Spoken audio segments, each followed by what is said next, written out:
apakah batal wudhu kita jika bersentuhan dengan keluarga sendiri, misal istri dengan suami, dengan anak dan beda? Ya. Apakah batal ketika seorang laki-laki bersentuhan dengan seorang wanita, baik itu wanita yang menjadi istrinya ataukah wanita yang lainnya?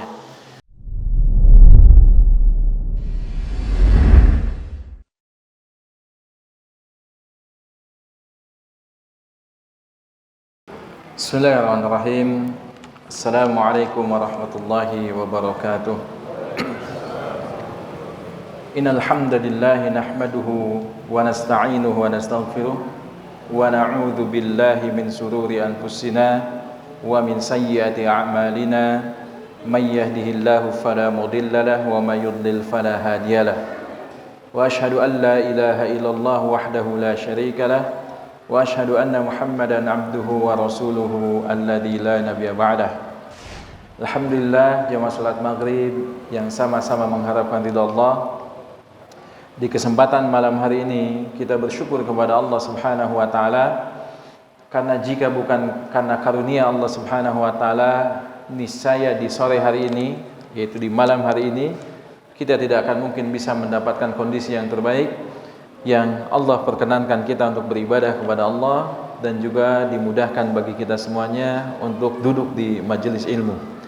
Semoga kajian kita hari ini, duduknya kita hari ini di salah satu di antara rumah Allah, dicatatkan sebagai pemberat timbangan kebaikan di yaumil akhir nanti insyaallah.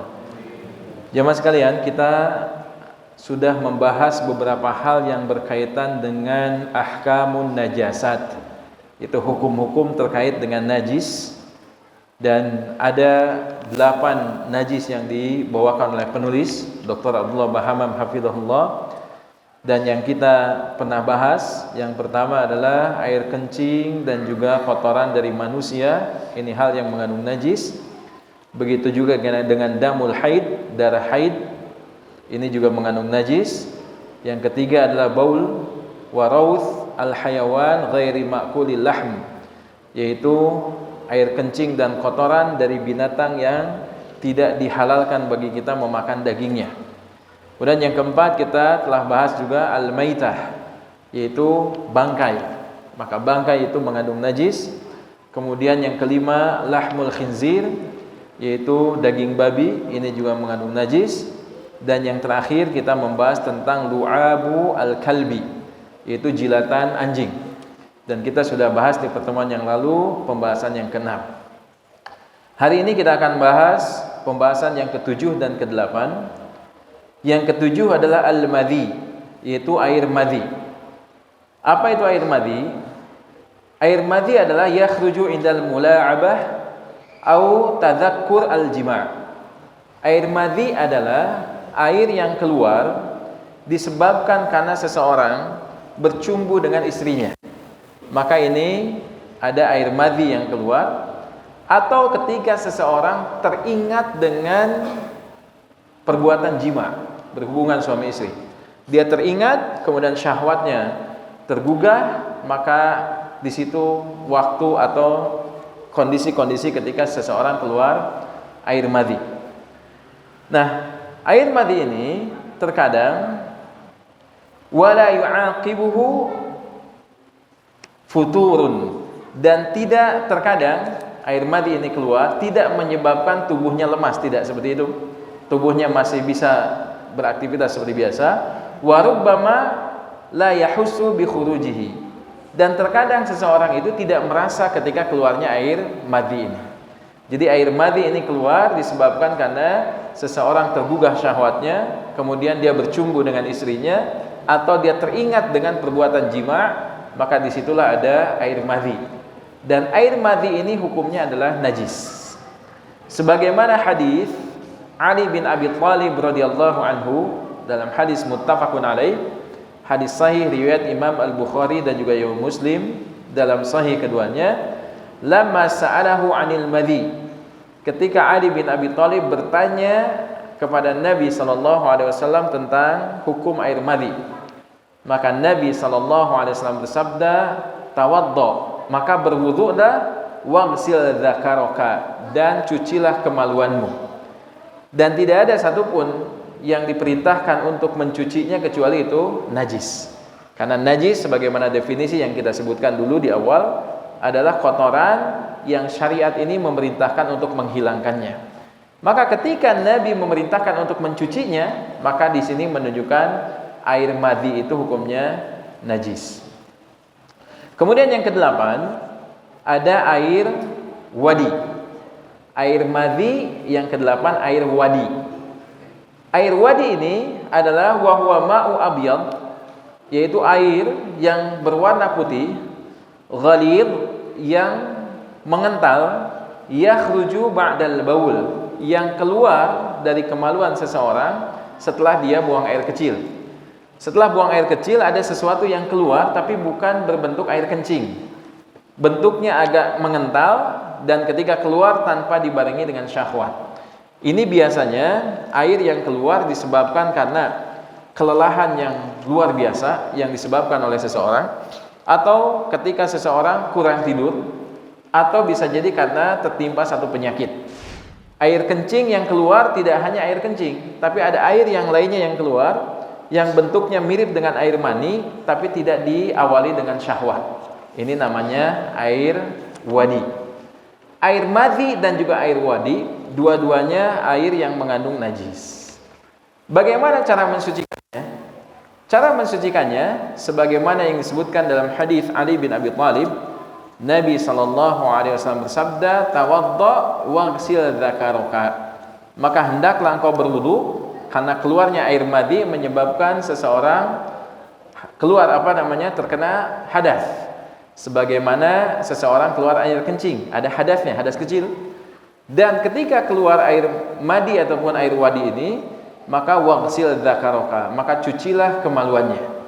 Maka ini cara mensucikannya dengan cara dicuci. Tetapi yang jadi masalah adalah ketika pakaian yang terkena air madhi ataupun air wadi. Kalau pakaian yang terkena air madhi ataupun air wadi, maka Dr. Abdullah Bahamam hafizahullah ta'ala mengatakan tathiru thawb fayaktafi fihi birashil ma ala al-mawdi'il ladhi asabahu al-madhi awil wadi. Maka cara mensucikan pakaian yang terkena air madhi ataupun air wadi, maka caranya adalah dengan cara yurosh. Itu apa? Mengambil air dengan telapak tangan kita, kemudian dicipratkan di tempat yang terkena air madhi ataupun air wadi tersebut. Ini sebagaimana hadis dari Sahal bin Hanif, seorang sahabat yang mulia, Sahal bin Hanif, hadis riwayat Imam Abu Dawud. Ketika itu annahu sa'adan Nabi sallallahu alaihi wasallam. Pada saat itu beliau bertanya kepada Nabi sallallahu alaihi wasallam dan qala berkata, "Qultu ya Rasulullah." Maka Sahal bin Hanif mengatakan, "Wahai Rasulullah, fa kaifa bima yusibu thawbi minhu?" Bagaimana kondisinya kalau pakaianku terkena air madhi ataupun air wadi? Maka apa yang dikatakan oleh Nabi sallallahu alaihi wasallam? Beliau bersabda, "Yakfika bi an ya'khudha kuffan min ma'in." Maka cukup bagimu untuk mengambil satu genggam air yang disimpan di tangan. Kemudian setelah itu fanandaha biha min thawbik. Kemudian setelah itu dicipratkan ke pakaianmu yang terkena air madhi ataupun air wadi tersebut, haitsu tara annahu asabahu. Ketika engkau melihat di pakaian tersebut ada air madhi ataupun air wadi. Air madhi ataupun air wadi ketika terkena pakaian, maka cara mensucikannya cukup diambil air, kemudian setelah itu dicipratkan di pakaian yang terkena air madhi ataupun wadi tersebut, maka ini cukup untuk bisa mensucikannya. Berarti dengan cara mencipratkan itu tidak hanya sekedar air kencing dari bayi wanita atau laki-laki? Bayi laki-laki. Tidak hanya sekedar bayi laki-laki yang usianya kurang dari 2 tahun, yang dia tidak makan apapun kecuali air susu ibunya, ketika dia kencing mengenai pakaian, maka cara mensucikannya dengan cara apa? Dengan cara yurosh. Diambil air kemudian dicipratkan di tempat terkenanya air kencing tersebut, maka ini cukup untuk bisa mensucikan pakaian tadi. Berarti air kencing laki-laki yang masih bayi yang usia di bawah 2 tahun dan belum makan apapun kecuali air susu ibu, dan juga air madhi. Yang ketiga adalah air wadi, maka tiga-tiganya disucikan bisa dengan cara apa? Dicipratkan di tempat keluarnya atau di tempat terkenanya ketiga jenis air tersebut.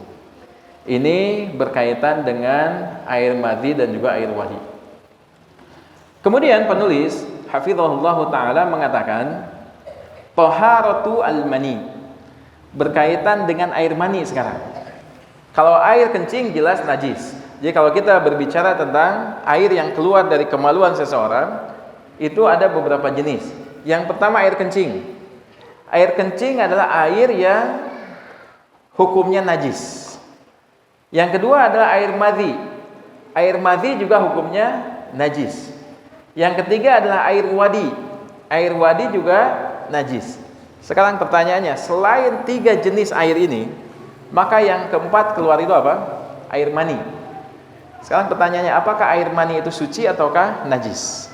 Karena keluar dari tempat yang sama, dari keluarnya air kencing, air madhi ataupun air wadi, maka yang keempatnya air mani itu keluar dari tempat yang sama.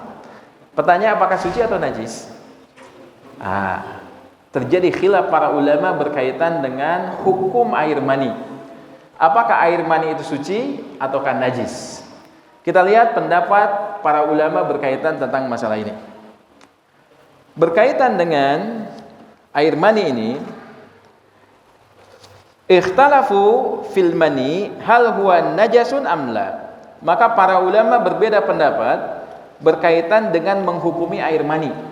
Apakah dia najis ataukah tidak?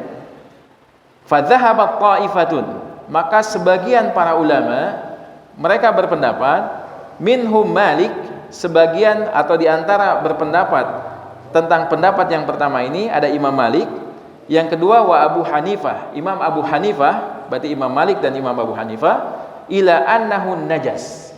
Mereka berpendapat kalau air mani itu hukumnya najis. Imam Malik dan Imam Abu Hanifah berpendapat kalau air mani itu najis. Dan pendapat dari Imam Asy-Syafi'i rahimahullahu taala dan juga Imam Ahmad, juga Imam Abu Daud, mereka berpendapat bahwasanya annahu tahir, air mani itu suci. Jadi ada 2 pendapat, Imam Malik dan Abu Hanifah mengatakan hukumnya najis air mani tersebut. Imam Ahmad, Imam Asy-Syafi'i juga Abu Daud mengatakan bahwasanya Imam Syafi'i, Imam Ahmad dan juga Imam Daud. Imam Daud yang dimasukkan siapa? Madhab Az-Zahiri, Daud Az-Zahiri. Mereka berpendapat bahwasanya air mani itu suci. Kita lihat di mana para ulama bisa berselisih pendapat berkaitan dengan ini. Ada 2 sebab. Sebab yang pertama adalah idtirabu ar-riwayah fi hadithi Aisyah. Terjadi idtirab, keguncangan hadis dari Aisyah radhiyallahu anha. Karena Aisyah ketika meriwayatkan, beliau mengatakan, kuntu aghtasilu thawba Rasulillah sallallahu alaihi wasallam minal mani fayakhruju ila shalah. Aku, kata Aisyah radhiyallahu anha, beliau mengatakan, saya mencuci pakaian Nabi sallallahu alaihi wasallam ketika pakaian tersebut terkena air mani. Fayakhruju ila shalah, dan Nabi menggunakan pakaian tersebut kemudian pergi untuk melaksanakan salat. Wa inna fihi labaqa alma, dan di pakaian tersebut masih terlihat bekas cucian dari air mani tersebut. Jadi Aisyah mengisahkan pakaian Nabi terkena air mani dan Aisyah mencucinya. Ketika setelah dicuci oleh Aisyah dipakai oleh Nabi, dan Aisyah masih bisa melihat bekas cuciannya tersebut ketika Nabi mengenakan pakaian ini. Maka Imam Abu Hanifah dan juga Imam Malik melihat hadis ini, bahwasanya hadis ini adalah hadis yang menunjukkan kalau air mani itu najis. Kenapa? Karena Aisyah mencucinya. Kalau tidak dicuci, tentu itu bukan najis. Kalau dicuci, berarti itu adalah najis. Ini pendapat dari Imam Malik dan Imam Abu Hanifah.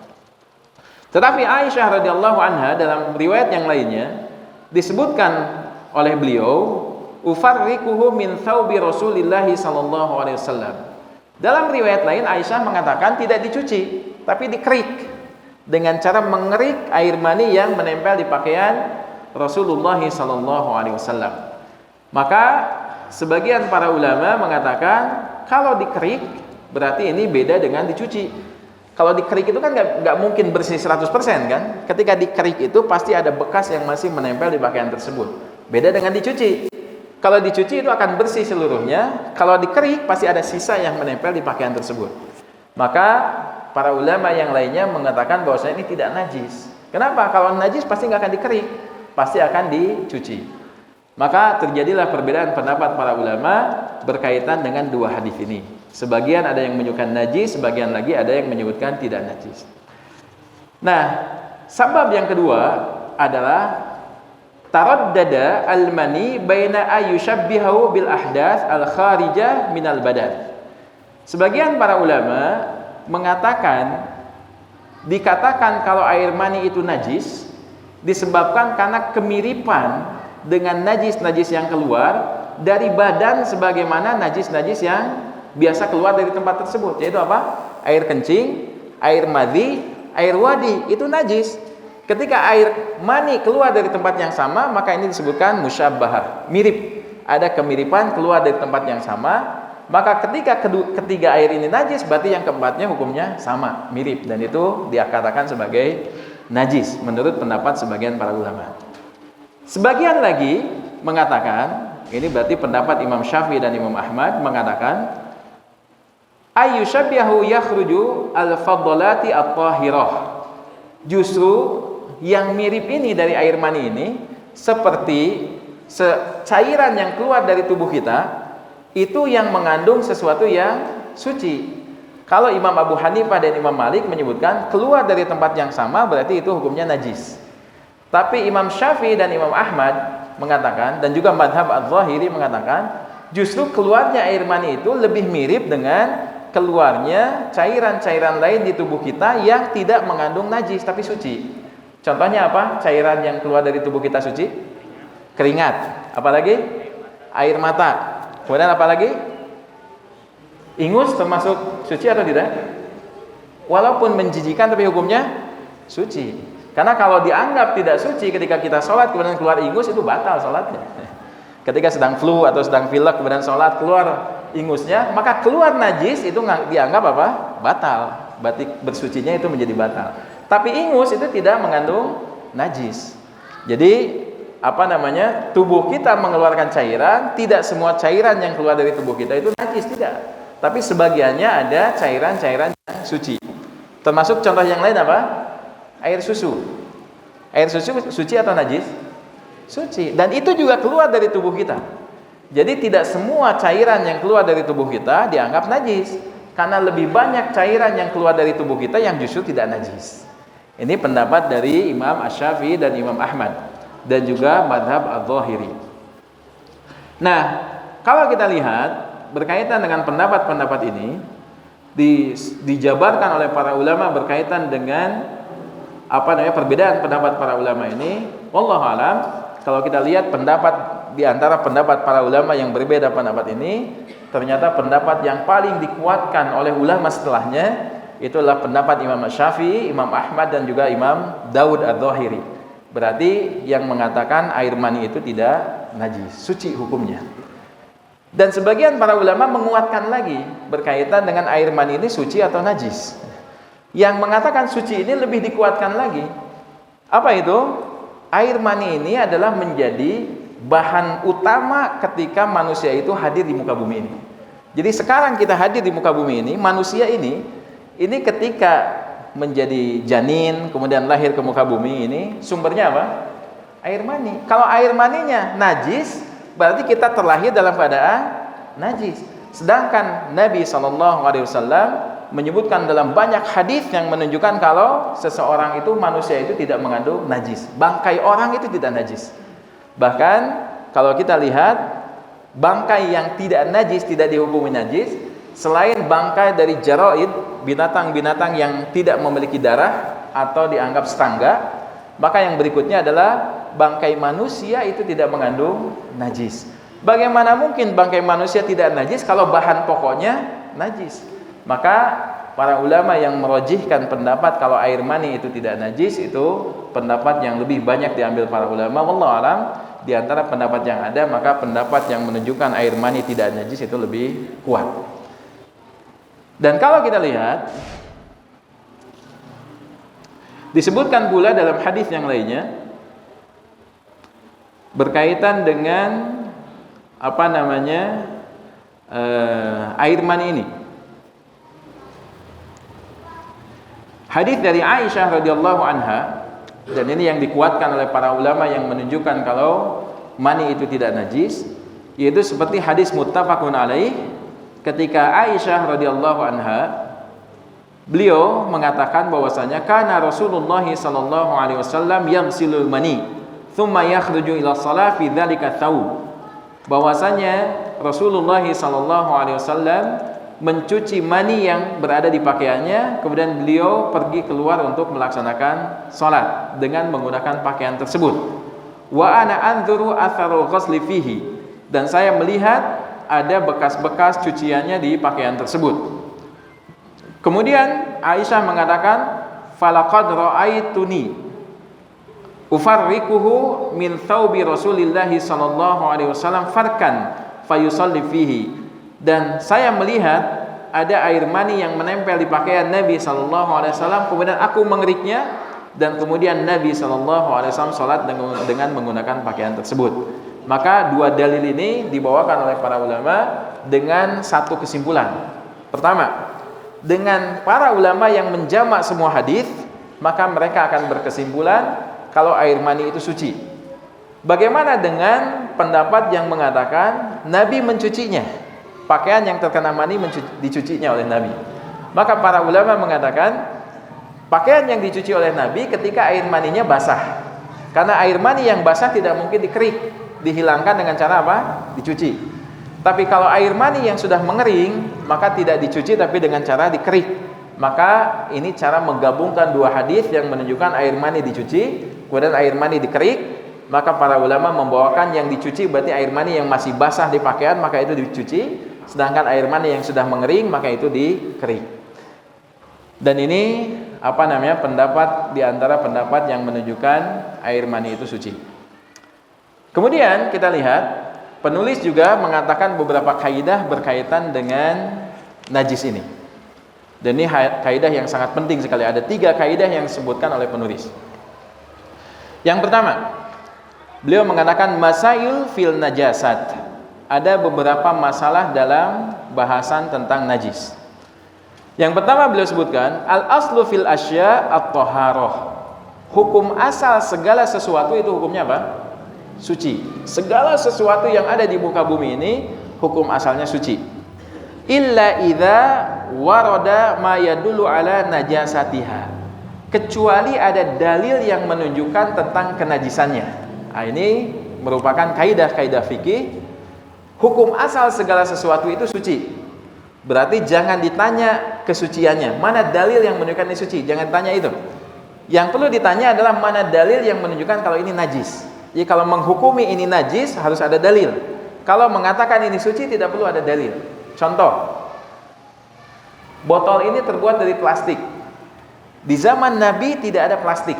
Sekarang pertanyaannya, botol ini suci atau najis? Suci atau najis? Suci. Kenapa suci? Ada dalil yang menyebutkan kalau plastik ini suci? Enggak ada. Tapi apa yang dijadikan kesimpulan kalau botol ini suci? Apa? Karena tidak ada dalil yang menunjukkan botol ini najis. Berarti kalau tidak ada yang menunjukkan dalil kalau botol ini najis, berarti hukum asalnya apa? Suci. Pertanyaan berikutnya, karpet ini. Karpet yang kita pakai untuk sholat, yang kita pakai untuk duduk, ini suci atau najis?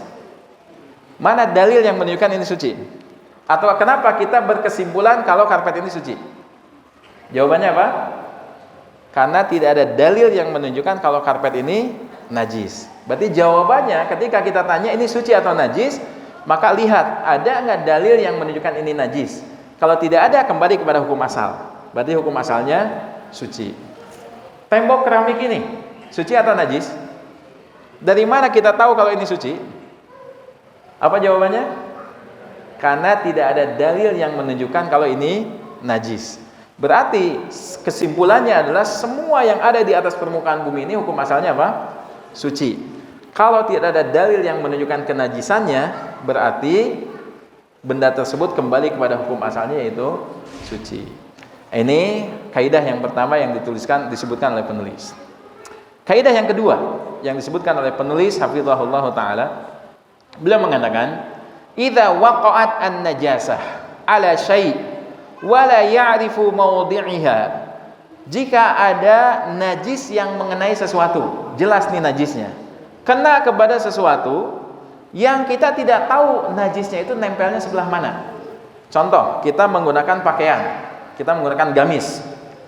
Kemudian kita yakin kalau ada najis yang mengenai pakaian kita, tapi kita tidak yakin nempelnya itu ke bawah, bagian tengah, ataukah bagian atas. Kita yakin ada cipratannya dari najis tersebut, tapi kita tidak tahu cipratannya itu nempelnya di bawah, di tengah, ataukah di atas. Nah, kalau kita yakin ada najis yang menempel pada sesuatu, tapi kita tidak tahu di tempat sebelah mana najis itu ada, fa innahu yaghsilu kullah. Maka hukum asalnya cuci semuanya. Jadi kalau ada benda terkena najis dan yakin kenanya najisnya, tapi kita nggak tahu kenanya sebelah mana, bagian depan, bagian belakang, bagian samping kanan atau samping kiri, bagian bawah ataukah bagian atas, kita nggak tahu bagian mana yang kena, tapi kita yakin kena najisnya, maka hukum asalnya apa? Cuci seluruhnya. Kenapa? Nabi SAW bersabda apa? Da' ma yuribuka ila ma la yaribuka. Tinggalkan apa yang meragukanmu dan ambil yang meyakinkan bagimu. Pakaian ini suci, tapi kita yakin kena najis. Berarti kita yakin pakaian ini ternajisi. Tapi kita ragu najisnya nempelnya di mana? Depan, belakang, samping, atau ke atas atau bawah. Kita ragu nih, nempelnya sebelah mana, tapi yakin najisnya ada, tapi nggak tahu nih sebelah mana menempelnya si najis tersebut. Maka hukum asalnya berarti pakaian ini pakaian yang najis, maka cuci semuanya. Maka pakaian tersebut dicuci semuanya. Kemudian ketika sesuatu yang suci terkena najis, kemudian najis itu tidak diketahui di mana tempat menempelnya najis tersebut, maka hukum asalnya dicuci seluruhnya. Contoh yang lain, misalkan ada sajadah atau karpet. Ada karpet dan kita lihat setiap saf itu ada karpetnya.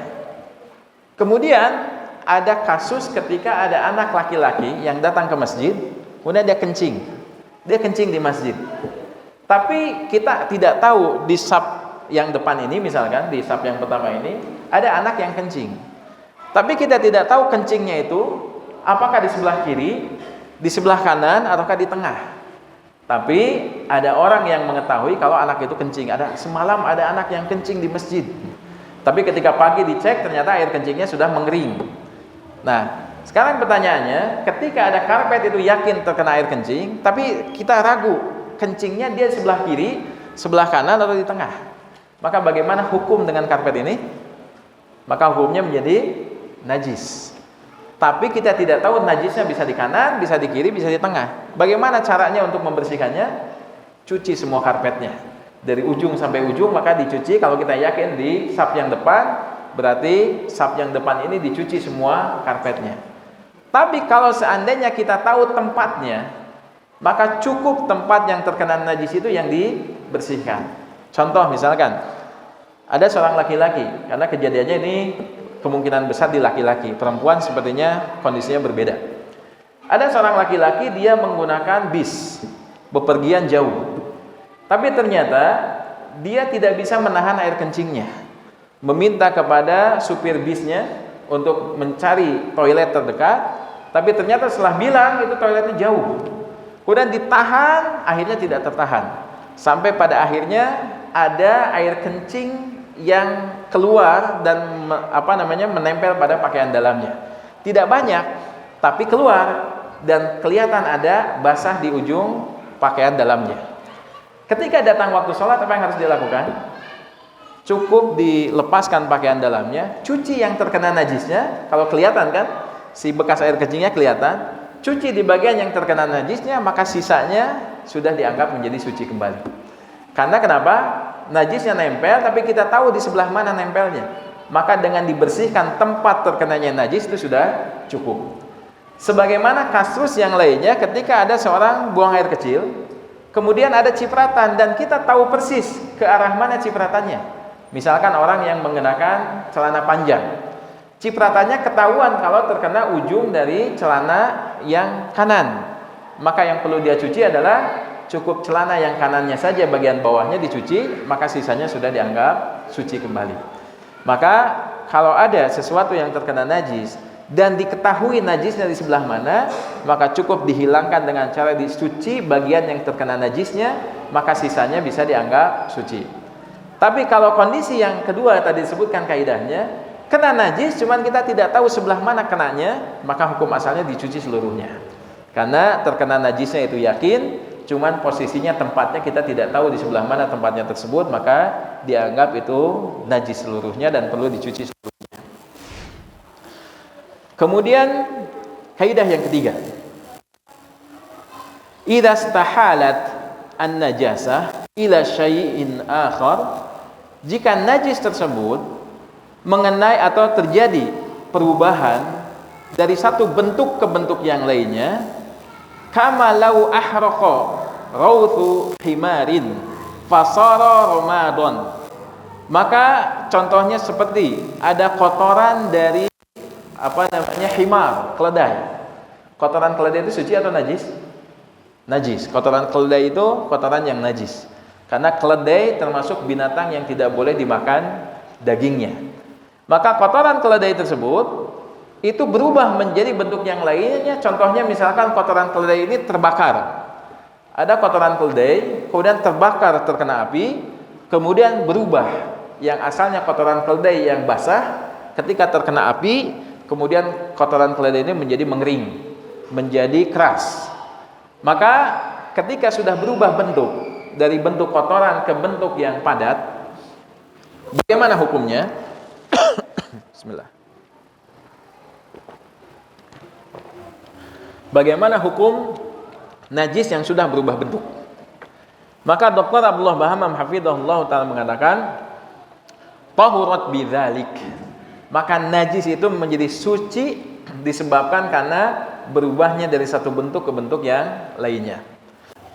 Karena para ulama mengatakan semua najis itu bentuknya basah. Jadi semua najis itu bentuknya basah.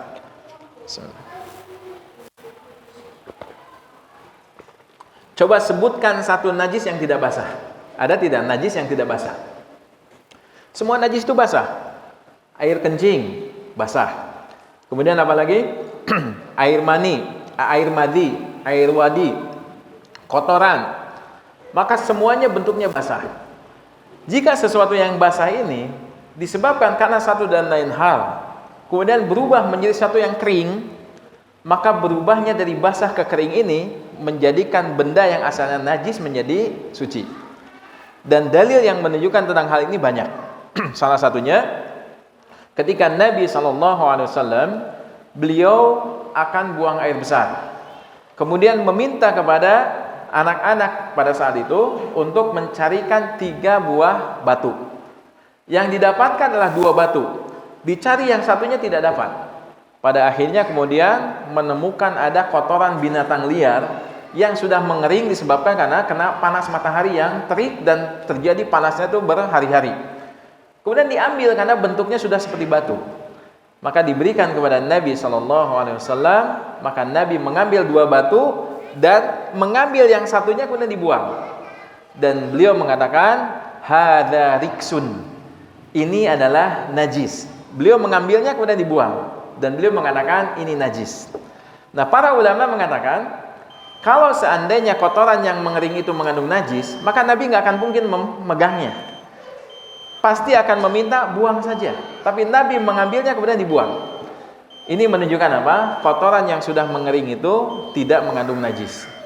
Kenapa Nabi mengatakan itu najis? Karena Nabi akan menggunakan itu sebagai alat untuk membersihkan tempat keluarnya najis. Akan dilakukan untuk istijmar seperti batu.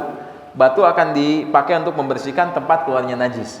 Kalau kotoran ini yang sudah mengering terkena tempat buang air besar atau buang air kecil, tempat untuk membersihkan, maka dia akan terkena air lagi. Maka kering ini akan berubah menjadi basah kembali, dan yang asalnya najis kemudian suci disebabkan kering, kemudian ketika dia basah lagi maka dia menjadi najis. Nanti insya Allah akan kita jelaskan lebih lanjut setelah kita mendengarkan adzan isya terlebih dahulu. Kita cukupkan dulu. Wassallallahu ala nabiyina Muhammadin wa ala alihi washabbihi ajma'in wa akhiru da'wana alhamdulillahi rabbil alamin.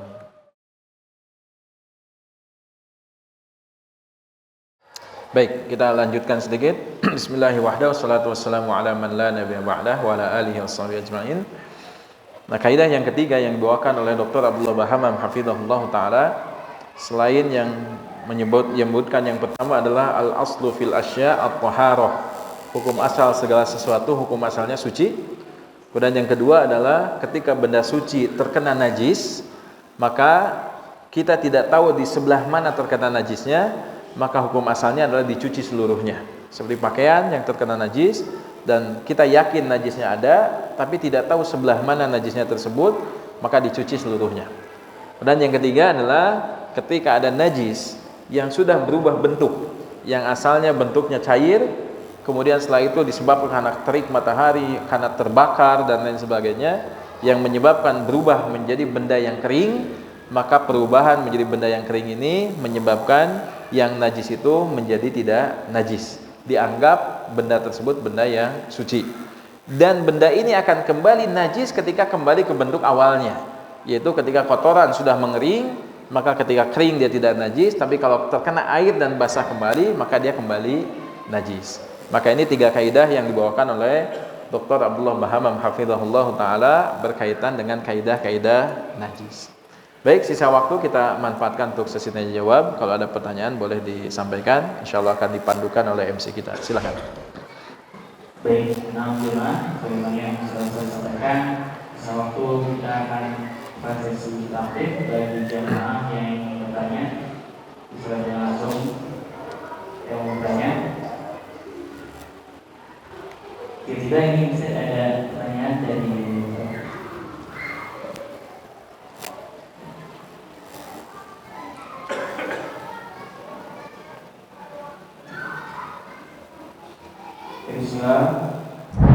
apakah wudhu kita batal jika menyentuh benda najis? Apakah wudhu kita batal ketika kita menyentuh benda yang najis? Maka kalau kita lihat syarat sahnya sholat itu kan ada 5. Salah satunya apa? At-taharatu minal hadath, juga at-taharatu minan najasat. Suci dari hadath dan suci dari najis. Najis ini terkadang menjadi sebabnya hadath, seperti air kencing. Ketika orang buang air kecil maka dia berhadath dan air kencingnya najis. Buang air besar itu adalah hadath dan air besarnya adalah kotorannya najis. Nah, berkaitan dengan najis dan juga hadath, ini sebetulnya 2 hal yang berbeda. Jika ada seseorang keluar najis maka dia berhadath. Tapi ketika seseorang menyentuh najis yang bukan keluar dari tubuhnya, maka dia tidak hilang hadatsnya. Artinya kesuciannya tidak hilang disebabkan terkena najis. Dalil yang menunjukkan tentang najis tidak membatalkan wudu adalah ketika Nabi SAW beliau sholat bersama para sahabat, kemudian di pertengahan sholat Nabi melepaskan sandalnya dan para sahabat melepaskan juga sandal-sandal mereka. Setelah beres sholat, Nabi bertanya kepada para sahabat, lima khala'tum ni'alakum, kenapa kalian melepaskan sandal-sandal kalian? Maka para sahabat menyatakan, saya melihat anda wahai Rasulullah ketika engkau sholat kemudian engkau melepaskan sandal, maka kami pun ikut melepaskan sandal. Maka Nabi SAW menyebutkan, atani Jibril, Jibril datang kepadaku dan menyebutkan kalau di sandalku itu ada najisnya, maka aku pun melepaskan sandal tersebut. Berarti Nabi SAW sandalnya terkena najis dan beliau melanjutkan salatnya sampai selesai dan tidak mengulang dari awal. Ini menunjukkan apa? Najis tidak membatalkan wudu, tetapi najis harus dihilangkan ketika seseorang akan sholat, karena sholat seseorang dianggap tidak sah kalau di tubuhnya ada najisnya. Maka najis bukan pembatal wudu, tapi najis ini menjadi syarat ketika seseorang akan sholat dia harus terhindar dari terlepas dari hadas, juga terbebas dari najis. Makanya najis itu tidak membatalkan wudhu, tapi menjadi tidak sah sholat seseorang kalau masih ada najisnya. Berarti kalau dalam perjalanan dari rumah menuju masjid terkena najis, apakah perlu wudhu lagi? Jawabannya tidak. Cukup dihilangkan najisnya, maka dia berada tetap dalam kesuciannya selama tidak melakukan pembatal wudhu. Begitu, wallahu a'lam. Baik, nah jemaah, barangkali ada yang mau bertanya secara langsung.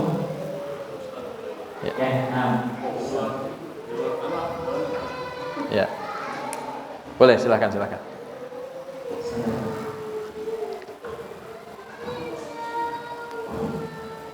Assalamualaikum warahmatullahi wabarakatuh. Waalaikumsalam warahmatullahi wabarakatuh. Batasannya seseorang makmum dianggap masuk itu mulai saat mana gitu Ustaz? Mulai ruku atau sujud rakaat pertama gitu? Mohon penjelasan Ustaz. Assalamualaikum warahmatullahi wabarakatuh. Waalaikumsalam warahmatullahi wabarakatuh. Sejak kapankah makmum dianggap masbuk? Maka jawabannya adalah semenjak makmum ini tidak mengikuti takbiratul ihramnya imam, maka dia dianggap masbuk. Apa itu masbuk? Tertinggal. Berarti seseorang yang tertinggal takbiratul ihram, maka itu dianggap masbuk. Cuman masalahnya, apakah rakaatnya dihitung ataukah tidak? Nah, ini kan yang jadi masalah ya. Ketika seorang masbuk, imam sudah takbir, bahkan sudah membaca Al-Fatihah, dia baru datang, maka dia dianggap masbuk. Cuman masalahnya, apakah rakaat yang dia bertakbir ketika imam sedang membaca Al-Fatihah, apakah dia dapat rakaat ataukah tidak? Dan batasan mana seseorang dianggap satu rakaat ikut rakaat imam, ataukah batasan mana yang seseorang tidak dianggap ikut rakaatnya imam? Maka terjadi khilaf para ulama berkaitan dengan masalah ini. Ada sebagian yang mengatakan seseorang tidak mendapatkan Al-Fatihah maka tidak dianggap satu rakaat. Karena Nabi SAW bersabda, la salata liman lam yaqra bi fatihatil kitab. Tidak sah salat seseorang ketika tidak membaca Al-Fatihah. Berarti ketika dia datang imam sudah selesai Al-Fatihah, dianggap tidak membaca Al-Fatihah, maka dia tidak dianggap mendapatkan rakaat tersebut. Pendapat yang kedua menyebutkan bahwasanya seseorang dianggap mendapatkan ketika dia masbuk ketika dia masih mendapatkan imam ruku. Jadi ketika imam ruku, makmum datang, kemudian dia bertakbir dengan takbiratul ihram, setelah itu kemudian ruku. Jadi jangan sampai seseorang masbuk, imam sedang ruku, kemudian dia takbir langsung ruku. Maka ini salah satu di antara kesalahan dalam sholat, ketika seorang takbir langsung ruku. Ini kesalahan. Yang benar apa? Dia takbir untuk takbiratul ihram sebagai awal di sholat, Allahu Akbar, bertakbir. Setelah itu dia takbir kedua untuk takbir intiqal, yaitu takbir untuk mengikuti imam berikutnya. Imam ruku langsung ikut ruku, imam sujud langsung ikut sujud. Jadi jangan sampai dia takbir Allahu Akbar kemudian sujud. Nah, ini adalah sebuah kesalahan. Yang benar adalah takbiratul ihram dulu, takbir Allahu Akbar, kemudian setelah itu dia takbir untuk mengikuti gerakan imam. Karena pembuka dari sholat adalah takbiratul ihram. Nah, ketika imam sedang ruku, kemudian seseorang datang, kemudian dia takbir dan masih mendapatkan rukunya imam, maka dia dianggap mendapatkan satu rakaat. Dan ini berdasarkan hadis dari Abu Bakrah ketika beliau mengikuti salatnya Nabi SAW. Ketika Nabi sedang ruku, beliau baru masuk masjid. Kemudian setelah itu dia takbir, kemudian setelah itu ruku. Dan ketika selesai salat, maka Nabi tidak meminta untuk mengulangi salatnya. Berarti salatnya sudah dianggap ikut dari awal sampai akhir. Maka para ulama berpendapat dengan dua pendapat ini. Wallahu alam, kalau saya melihat pendapat yang kedua ini pendapat lebih kuat. Karena ada perbuatan Abu Bakrah, juga di dalam hadis yang lainnya disebutkan man adraka raq'atan faqad adrakas shalah. Barang siapa yang mendapatkan ruku'nya seorang imam, maka dia dianggap mendapatkan satu rakaat. Oleh karena itu, seseorang dianggap masbuk dan dianggap rakaat tersebut rakaat yang dihitung ketika dia ikut bersama imam, ketika imam ruku' dan dia dapatkan ruku'nya imam, dia dapat rakaat tersebut. Berarti kalau sujud dapat rakaat atau tidak? Tidak dapat. Tapi ketika imam sujud, apakah kita harus langsung ikut bersama imam atau nunggu dulu sampai imam berdiri? Apa yang harus dilakukan? Ikut bersama imam langsung. Walaupun tidak dihitung rakaat tersebut, tapi jangan khawatir, pahalanya tetap dicatatkan. Kenapa? Karena Nabi SAW memerintahkan kepada kita, ju'ilal imam liyutamma bih. Imam itu dijadikan untuk diikuti. Fa idza kabbara fakabbiru. Ketika imam bertakbir maka ikutlah bertakbir. Berarti ketika imam sujud dan kita baru datang, apa yang kita lakukan? Langsung ikuti imam, yaitu takbir, takbiratul ihram. Setelah itu takbir untuk mengikuti gerakan imam. Ketika sujud maka langsung sujud. Maka ini cara yang benar ketika seseorang masbuk dalam salatnya. Oleh karena itu, karena masbuk ini akan muncul masalah, maka anjurannya apa? Jangan masbuk. Karena kalau masbuk nanti masalah. Sebagian orang mengatakan, kamu nggak dapat Al-Fatihah berarti nggak dapat rakaat. Sebagian lagi menyebutkan, kamu malah nambah rakaat karena imam belum ruku, kamu masih ikut bersama imam tapi kamu nambah 1 rakaat. Akhirnya apa? Pasea. Gara-gara apa? Gara-gara masbuk. Maka yang terbaik adalah jangan masbuk. Salat bersama imam, ikut dari awal takbir, maka ini adalah yang terbaik. Walaupun nanti wallahu alam di antara pendapat yang kuat di antara keduanya, kalau saya melihat pendapat yang kedua itu lebih kuat, yaitu ketika imam ruku, kemudian kita takbir, kemudian langsung ikut ruku bersama imam, maka itu dianggap mendapatkan 1 rakaat. Begitu, wallahu a'lam. Nah, sedikit lagi, setelah atau kita bersentuhan dengan keluarga sendiri, misalnya istri dengan suami, dengan anak dan beda. Ya. Apakah batal ketika seorang laki-laki bersentuhan dengan seorang wanita, baik itu wanita yang menjadi istrinya ataukah wanita yang lainnya? Berkaitan dengan masalah ini, jadi khilaf para ulama ini berkaitan dengan ayat dalam surat Al-Maidah. Ayat yang ke-6 berkaitan dengan ayat tentang wudu. Allah Subhanahu wa taala berfirman, aula mastumun nisa. Ketika engkau menyentuh wanita. Nah, sebagian para ulama, termasuk sebagian besar pendapat ulama madhab Imam Asy-Syafi'i, mengatakan bahwasanya bersentuhan kulit laki-laki dengan perempuan itu membatalkan wudu. Kenapa? Karena dalam ayat itu disebutkan aula mastumun nisa, ketika engkau menyentuh wanita. Walaupun dalam madhab Syafi'i juga dibagi menjadi beberapa pendapat. Sebagiannya berpendapat yang dimaksudkan berarti menyentuh kulit dengan kulit, itu membatalkan. Sebagian madhab Syafi'i mengatakan menyentuh dengan syahwat. Ketika dia menyentuhnya dengan syahwat maka itu membatalkan. Sebagian lagi mengatakan tidak batal ketika menyentuh dengan hail, dengan penghalang. Kalau tangan menyentuh pakaian maka itu tidak batal. Jadi ada beberapa pendapat dalam madhab Syafi'i yang berkaitan dengan menyentuh, tapi sebagian besar mengatakan bersentuhan antara kulit dengan kulit, laki-laki dengan perempuan membatalkan wudunya. Ini pendapat sebagian madhab Imam Syafi'i.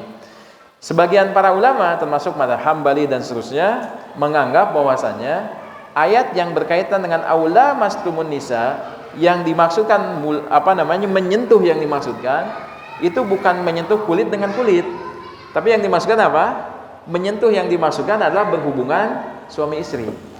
Karena dalam ayat tersebut itu berbicara tentang seseorang yang berkaitan dengan pembatal-pembatal wudu, kemudian falam yajidu ma'an, engkau tidak mendapatkan air, fatayammamu sa'idan thayyiba, maka engkaulah bertayamum dengan menggunakan sa'idan thayyiba, menggunakan debu yang suci. Maka la mastumun nisa dimaknai oleh sebagian para ulama adalah menyentuh yang dimaksudkan menyentuh berhubungan suami istri. Dan penguat dari ayat ini banyak. Termasuk salah satunya adalah ketika Maryam dikabarkan oleh malaikat Jibril kalau dia akan diberikan karunia berupa anak. Apa yang dikatakan oleh Maryam? Beliau mengatakan, bagaimana mungkin saya mendapatkan anak walam yamsasni bashar, padahal tidak ada seorang laki-laki pun yang menyentuhku. Menyentuh yang dimaksudkan apa? Menjimaknya, berhubungan suami istri dengannya. Karena kalau menyentuh saja bisa jadi anak, ya enggak lah. Nah, Maryam mengatakan walam yamsasni bashar, dan tidak ada seorang pun yang menyentuhku. Dan menyentuh yang dimaksudkan adalah berhubungan suami istri. Maka di sini ada khilaf berkaitan dengan masalah ini. Sebagian para ulama mengatakan dengan kehati-hatiannya berarti menyentuh kulit dengan kulit, laki-laki dengan perempuan membatalkan wudu, sedangkan sebagian para ulama tidak membatalkan wudu. Dan wallahu alam di antara pendapat ini ya sebagian ulama saling menguatkan satu dengan yang lain. Tapi kalau antum bertanya pendapat ana yang mana? Saya lebih mengambil pendapat yang kedua, karena berkaitan dengan dalil-dalil yang lain yang berkaitan dengan mulasamah, yaitu menyentuh. Itu dimaknai dalam Quran biasanya kalau menyentuh itu berhubungan suami istri. Maka Allah alam, di antara pendapat yang ada, boleh mengambil menyentuh itu bisa membatalkan, tapi boleh juga mengambil pendapat yang lain yang menyentuh itu tidak membatalkan karena menyentuh yang dimasukkan berhubungan suami istri. Begitu, wallahu a'lam. Yang saya mungkin terakhir ini ada pertanyaan lagi. Apakah wudu batal jika menyentuh kemaluan sendiri? Ya. Apakah wudu batal ketika menyentuh kemaluan sendiri? Ya. Kalau menyentuh kemaluan orang batal atau tidak? Jelas batal. Nah, menyentuh kemaluan sendiri apakah batal atau tidak? Ini juga terjadi khilaf para ulama berkaitan dengan masalah ini. Pendapat yang pertama mengatakan tidak batal. Kenapa tidak batal? Apa bedanya antara kemaluan dengan pipi kita, dengan anggota tubuh kita yang lain? Karena kalau kita sentuh tangan kita, bukankah tangan kita juga terdiri atas kulit, kemudian ada dagingnya, ada ototnya, ada darahnya. Kemaluan juga sama kan? Cuman beda bentuk dan beda letak saja dan beda fungsi saja. Jadi menyentuh dari ujung rambut sampai ujung kaki itu tidak membatalkan wudu. Kenapa? Karena anggota tubuh kita sama aja, mau tangan, mau kaki, mau muka dan lain sebagainya, maka dianggap sama, maka menyentuh kemaluan tidak dianggap batal. Ini pendapat yang pertama. Pendapat yang kedua mengatakan batal menyentuh kemaluan. Kenapa? Karena ada dalil yang menunjukkan kalau menyentuh kemaluan itu bisa membatalkan wudu. Salah satunya apa? Dalil yang menunjukkan tentang ketika seseorang bangun di pagi hari atau di malam hari, kemudian dia akan berwudu, maka falam yaghmishu, janganlah dia mencelupkan tangannya hatta yaghsilahu thalathan, sampai dia mencucinya 3 kali. Apa yang dikatakan oleh Nabi SAW? Wala yadri aina batat yadah, karena dia tidak tahu di manakah tangannya bermalam. Para ulama mengatakan dia tidak tahu di manakah tangannya bermalam. Kira-kira tangan ini kebanyakan bermalamnya di mana? Sebagian orang, sebagiannya bisa jadi sebagian besar, bisa jadi sebagian kecil ya. Biasanya seseorang ketika tidur dia tidak sadarkan diri, dan terkadang tangannya itu berada di mana? Terkadang di kemaluannya. Oleh karena itu, maka Nabi meminta untuk mencucinya tangan tersebut sebelum dia berwudu, dan para ulama mengatakan menyentuh kemaluan itu bisa membatalkan wudunya. Dan sebab-sebab yang dikatakan para ulama itu banyak, termasuk kemaluan itu beda dengan wajah, beda dengan anggota tubuh yang lain.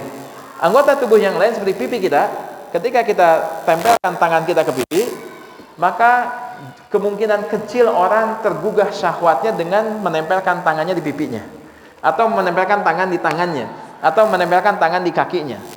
Tapi menempelkan tangan di kemaluannya, maka itu bisa menggugah syahwat. Walaupun kemaluannya kemaluan sendiri, itu bisa tergugah syahwatnya. Dan ini menjadi antara sebab kalau menyentuh kemaluan itu membatalkan wudunya. Wallahu alam, di antara kedua pendapat ini khilaf para ulama, karena masalah fikih memang banyak khilafnya. Maka sebagian para ulama mengatakan tidak batal, sebagian lagi mengatakan batal. Tapi wallahu alam, kalau kita lihat pendapat yang lebih berhati-hati dan pendapat yang lebih dekat dengan sunnah adalah ketika menyentuh kemaluan itu bisa membatalkan wudu. Begitu, wallahu alam. Kemaluan sendiri ya, kemaluan orang apalagi. Ya. Lagian ngapain juga menyentuh kemaluan. Ya. Baik, alhamdulillah ikhwan dan akhwat fillah rahimakumullah. Alhamdulillah kita sudah berada di akhir pertemuan kita. Semoga Allah Subhanahu wa taala melimpahkan keberkahan dan juga lindungannya kepada kita semuanya, dan semoga Allah Subhanahu wa taala mengabulkan setiap doa-doa yang kita panjatkan dan menghindarkan dari kemadaratan-kemadaratan yang bisa saja menimpa kita, dan semoga Allah menerima setiap amal-amal kita. Yang sedang sakit hari ini, semoga Allah berikan kesembuhan. Yang sedang mendapatkan musibah, semoga Allah mudahkan untuk bisa terlepas dari musibah tersebut. Yang sedang memiliki hajat, semoga Allah kabulkan setiap keinginannya, dan kita berharap semoga setiap kita dikumpulkan kembali di surga Allah Subhanahu wa taala. Kita cukupkan dan kita tutup dengan doa kifaratul majlis. Subhanakallahumma bihamdika asyhadu an la ilaha illa anta astaghfiruka wa atubu ilaik. Wassalamualaikum warahmatullahi wabarakatuh.